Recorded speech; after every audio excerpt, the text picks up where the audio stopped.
오늘 나눌 말씀의 제목은 죽다 살아난 예레미야입니다. 죽다 살아난 예레미야. 그 예레미야 26장을 지금 저희가 봤는데요.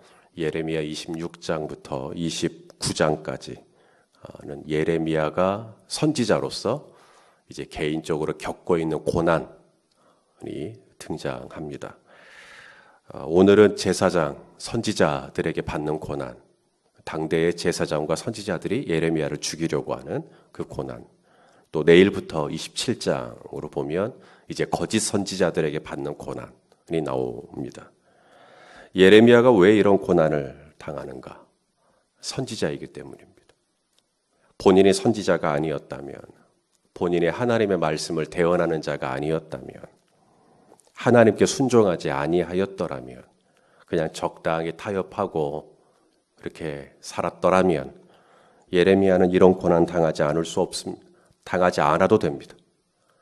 우리는 어떤 신학을 가지고 있냐면 순종하면 복 받는다. 이런 신학을 가지고 있어요. 순종하면 복 받는다. 순종을 하는데 순종을 하는 목적이 복 받으려고 순종하는 거예요. 순종하는 그 자체가 목적이 아니고요.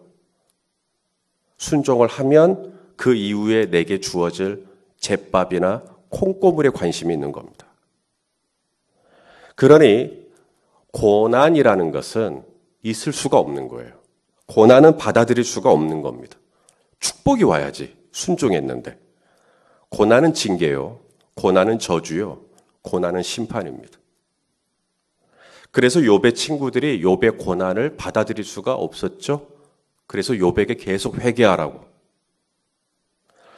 뭔가 이 욥에게 죄가 있기 때문에, 뭔가 이 욥이 하나님 앞에 잘못 살았기 때문에 이런 고난이 온 게 아니냐. 순종은 절대 고난이 올 수가 없거든요. 순종하면 축복이 와야지. 예레미야가 체포를 당합니다. 오늘 본문에 8절에 예레미야가 여호와께서 명령하신 말씀을 모든 백성에게 전하기를 마침에 제사장들과 선지자들, 오늘 이 예레미야를 적대하고 있는 그들이, 제사장들과 선지자들과 모든 백성이 그를 붙잡고, 이렇게 말하죠. 그를 붙잡고. 이게 그냥 단순히 팔이나 옷을 붙잡았다는 이야기가 아니라 체포했다는 이야기입니다. 그를 체포했다. 그를 결박했다. 그리고는 그를 붙잡고 이르되 뭐라 그래요? 네가 반드시 죽어야 한다. 너 죽이겠다는 이야기죠. 지금 목숨을 위협하고 있는 겁니다. 너 이번에 죽어야겠다. 너 이번에 너 가만두면 안 되겠다. 예레미야 37장을 좀 봐보죠. 예레미야 37장 15절에서 17절까지 좀 보겠습니다. 좀 말씀이 좀 깁니다만은. 자, 읽어보시죠. 고관들이 노여워하여 예레미야를 때려서 서기관 요나단의 집에 가두었으니 이는 그들이 이 집을 옥으로 삼았음이더라. 예레미야가 뚜껑을 씌운 웅덩이에 들어간 지 여러 날 만에 시드기야 왕이 사람을 보내어 그를 이끌어내고 왕궁에서 그에게 비밀이 물어 이르되 여호와께로부터 받은 말씀이 있느냐? 아니, 방금 전에 여러 날 동안 웅덩이에 들어갔다 나왔잖아요. 두드러 맞았잖아요. 그리고 나서 다시 묻는 겁니다. 이제 하나님께 받은 말씀이 있느냐? 이것은 유도신문입니다. 이제는 이 나라가 평화하다고 그래. 이제는 이 나라가 살 거라고 얘기해. 라는 이야기입니다. 그런데 그렇게 두드러 맞고 웅덩이에 들어가고 죽다 살아났는데도 예레미야는 여전히 뭐라고 말해요? 이르되 왕이 바벨론 왕의 손에 넘겨질 것입니다. 예레미야의 성정이 느껴집니다. 타협이 없어요. 예레미야 38장 6절도 한번 보시죠. 자, 읽어보시죠. 시작. 그들이 예레미야를 끌어다가 감옥 뜰에 있는 왕의 아들 말기야의 구덩이에 던져 넣을 때 예레미야를 줄로 달아내렸는데 그 구덩이에는 물이 없고 진창뿐이므로 예레미야가 진창 속에 빠졌더라. 예레미야가 겪는 이 고난. 예레미야 16장에 보면 하나님이 예레미야에게 너 결혼도 하지 마라 그래요. 결혼할 수 있는 청년이 결혼도 못해요. 예레미야 15장, 17장, 19장 가장 가까운 가족, 형제, 동네 이웃들 배척을 당합니다. 배척. 너 나가. 너 우리랑 살지 못하겠어. 나가. 툭 하면 매를 맞고 악성 루머에 시달립니다. 왜냐하면 계속해서 바벨론 왕에게 항복하라고 이야기를 하니까 저 사람 우리 동족을 팔아먹는 사람, 우리 동족을 배신한 사람, 악성 루머에 시달립니다. 굳이 듣지 않아도 되는 소리를 듣고 굳이 받지 않아도 하는 대접, 거절, 상처. 그런데도 예레미야가 온 마음과 뜻을 다해 순종합니다. 그리고 그 순종의 끝에서 기다리고 있었던 것은 찬란한 영광과 면류관이 아니라 순종의 끝에서 기다리고 있는 것은 유다와 예루살렘 성읍이 망하는 겁니다. 백성은 거절하고 왕은 망하고 이 예레미야 자신도 애굽으로 나중에 끌려가죠. 그리고 학자들에 의하면 애굽에서 숨을 거두었을 것이다 라고 얘기합니다. 예레미야가 잘 먹고 잘 살았다는 이야기가 없어요. 욥은 끝에 가서 하나님의 갑절로 복 주셨다는 대목이라도 있어요. 예레미야는 명예가 주어졌습니까? 예레미야가 입는 이 옷의 이 감이나 질이도 달라졌습니까? 예레미야가 사는 집의 평수가 늘어졌습니까? 예레미야가 타고 다니는 말이 달라졌습니까? 우리가 예수 믿는 이유가 뭔가? 우리가 예수 믿는 이유가 비단 잘 먹고 잘 살기 위해서 믿는 거라면 절에서 불공 드리는 거나 무당 찾아가서 구슬하는 거나 무슬림들이 메카를 향하여 하루에 5번, 6번씩 절하는 거나 힌두교 사제들이 온몸을 땅에 굽히는 것과 별반 차이가 없습니다. 오늘 예레미야 26장부터 시작되는 이 예레미야의 고난, 말로 다 할 수 없는 이 고난, 이 어려움들을 묵상할 때 제 속에 부담이 없다고 말씀드리기 어려울 것 같습니다. 솔직히 불편합니다. 주의 종으로서 마땅히 주님께서 저에게 허락하신 지혜와 계시를 따라 이 시대에, 이 교회에, 우리 성도님들에게 전해야 할 메시지 전해야죠. 그런데 그렇게 전하고 하나님 말씀대로 살았던 그 끝에서 저를 기다리고 있는 게 배척과 거절과 가난과 구금과 상처뿐이라면 제가 과연 감사하면서 그래도 찬양하면서 이 길을 걸어갈 수 있겠나? 솔직하게 잘 모르겠어요. 제 속에 이 세속적인 이게 있는 것 같아요.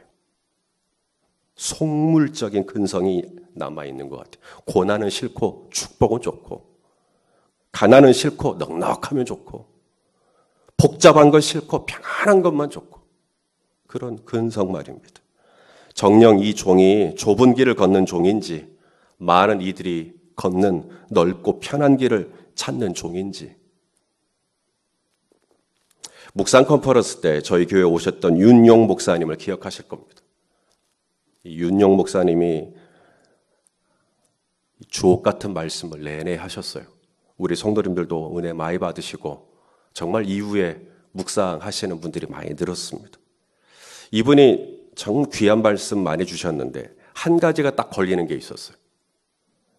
다 좋은데 한 대목에서 마치 명치에 뭐가 딱 걸린 것처럼 그건 소화가 안 되더라고요. 그건 제가 받아들이기가 어렵더라고요. 그게 어떤 표현이었냐면 저는 말씀 묵상에 목숨을 걸었습니다 라는 표현이었어요. 페이스북에 본인이 나누는 고백에도 우리 한국교회에 말씀 묵상에 목숨을 거는 사람들이 많았으면 좋겠다 이런 표현들을 가감없이 쓰십니다. 저도 아멘입니다. 아멘. 그런데 솔직히 부담스러워요. 묵상하라고, 묵상이 좋다고 묵상을 권하는 건 좋은데 거기다가 목숨을 걸어라. 생명을 걸어라. 부담이 됩니다. 저는 일전에 여러분들에게 묵상을 강조하면서 집에서 밥 먹을 때 식탁 옆에다가 액자 하나 걸어놓으면 좋겠다 그랬죠. 밥 안 먹으면 묵상도 하지 마라. 제가 약과예요, 약과. 저는 밥 한 번 안 먹으면 되지만 그 목사님은 목숨 걸라 그랬으니까. 밥 한 끼야 안 먹어도 살지만 목숨은 한 번 죽으면 끝이잖아요.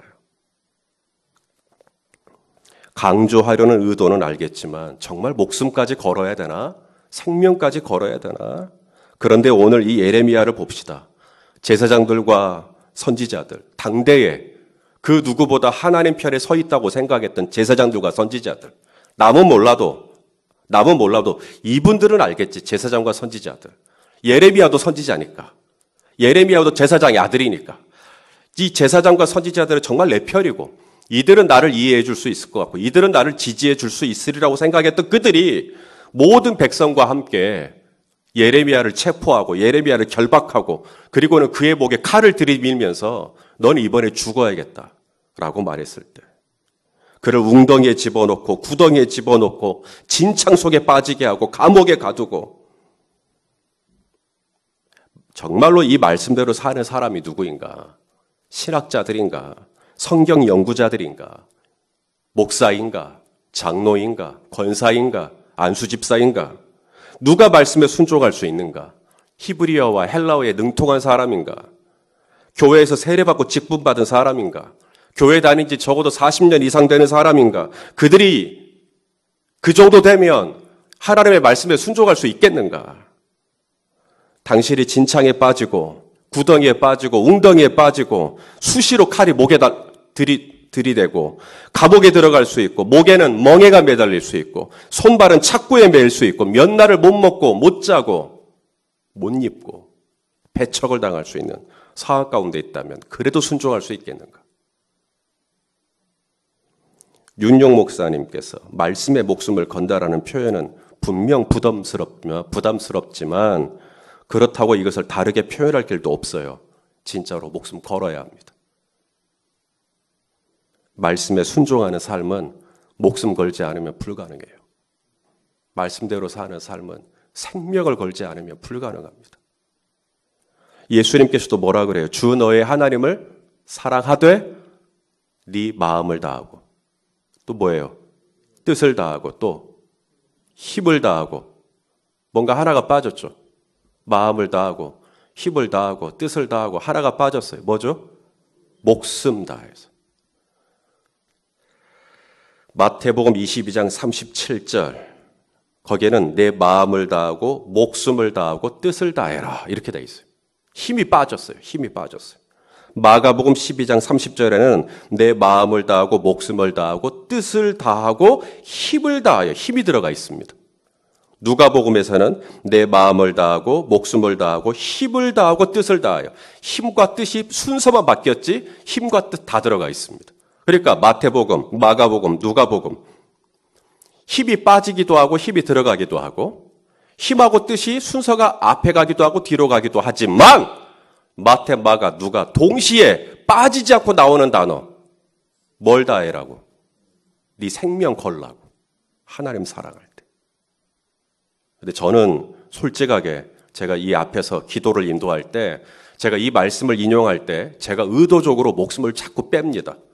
우리가 마음을 다해 예배하고 뜻을 다해 예배하고 힘을 다해 예배하게 하여 주십시오라는 기도까지는 해요. 근데 제가 목숨을 바쳐 오늘 예배하게 하소서 이 얘기는 제가 부담스러워서 뒤로 빼요. 나중에 하나님 앞에 섰을 때 너 왜 내 말을 더하거나 빼지 말라 그랬는데 너 왜 목숨을 뺐느냐라고 주님이 저를 책망하신다면 저는 그 책망을 받을 수밖에 없는 불성실한 종입니다. 마태, 마가, 누가 타협하지 않고 하나님을 사랑하되 마음을 다하고 뜻을 다하고 힘을 다하고 목숨을 다하여 사랑하는 것. 근데 참 이게 얼마나 말이 안 맞아요, 제가. 힘을 다한다고 하는데 목숨은 빼나. 뜻은 다하겠다 해놓고 목숨은 또 빼나요. 마음을 다하겠다, 힘을 다하겠다, 뜻을 다하겠다. 그럼 목숨도 내놔야지. 그런데 이 목숨이라는 이 단어는 부담스럽고 마음과 힘과 뜻은 조금 편하고. 제가 참 문제가 많죠. 주님 따라가는 길, 내 자신을 부인하고 내 자아가 죽고 내 자존심이 죽고 내 성질이 죽고 내 뜻이 죽고 내 힘이 죽고 내 마음이 죽고 내 계획이 죽고 그게 십자가의 길인데 아직도 마음을 다하겠다 해놓고는 목숨을 살짝 뺐으니까 그 부분만큼은 좀 내 마음대로 살고 싶고 힘을 다하겠다 해놓고 목숨은 뺐으니까 그 정도 남아있는 힘은 내 힘대로 살고 싶고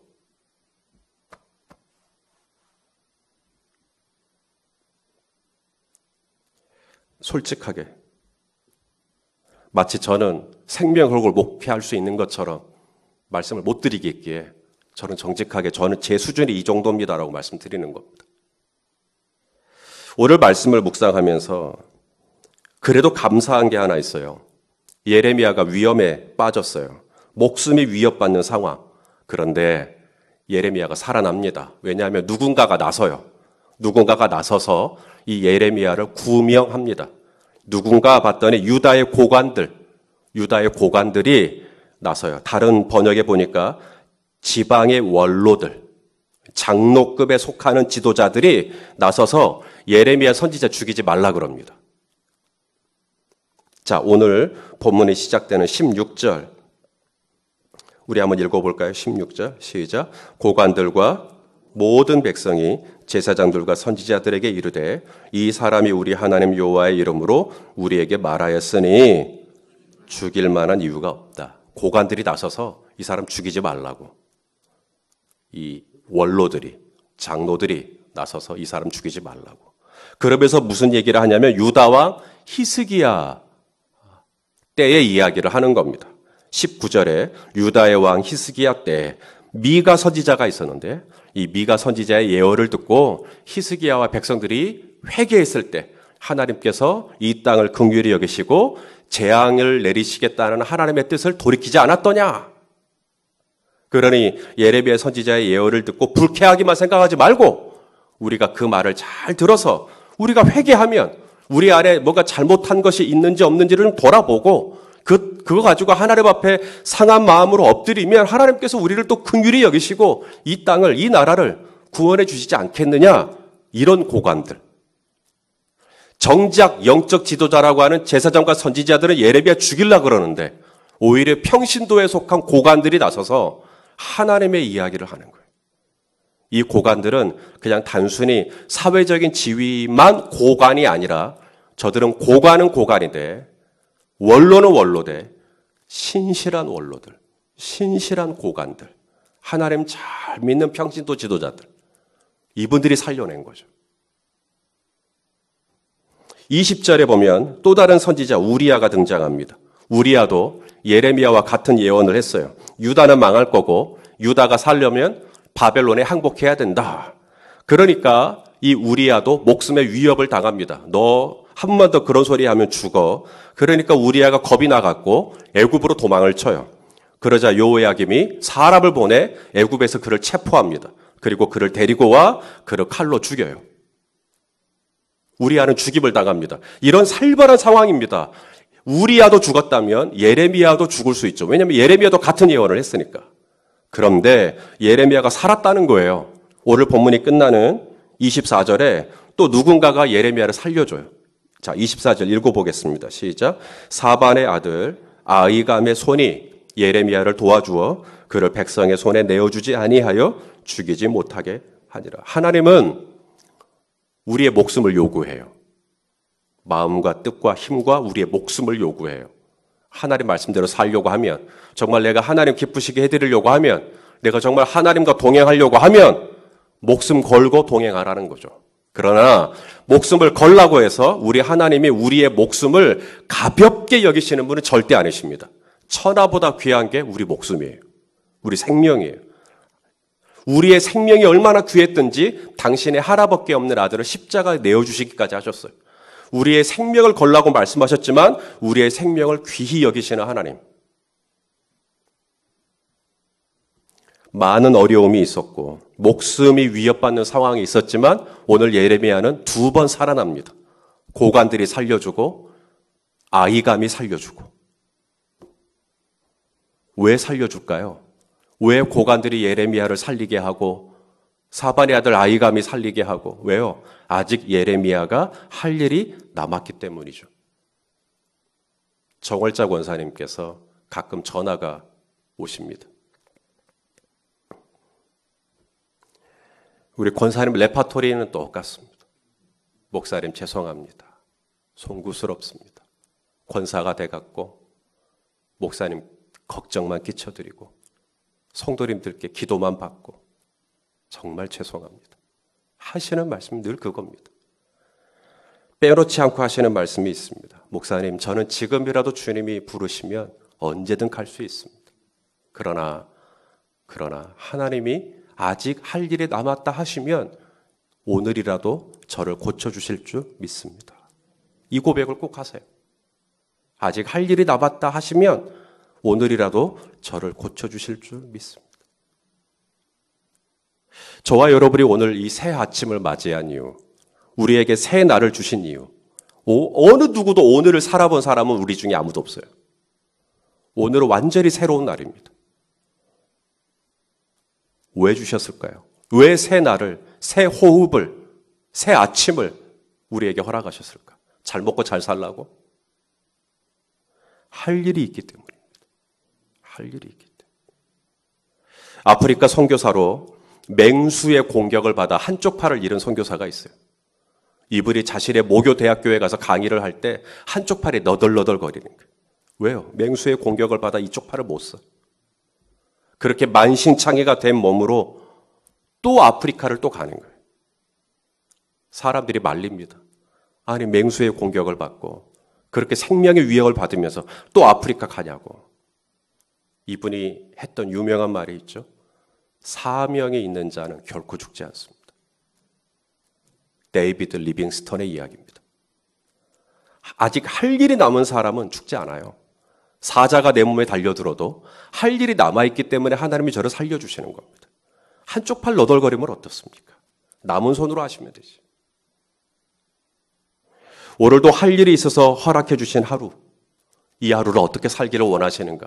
주님의 말씀은 1점이라도 틀리지 않고 변개함이 없고 지금도 수정되지 않은 너무나 명확한 글씨로 우리에게 말씀하십니다. 네 마음 다하고 네 뜻을 다하고 네 힘을 다하고 네 목숨 내놓고 오늘 이 하루도 살라고.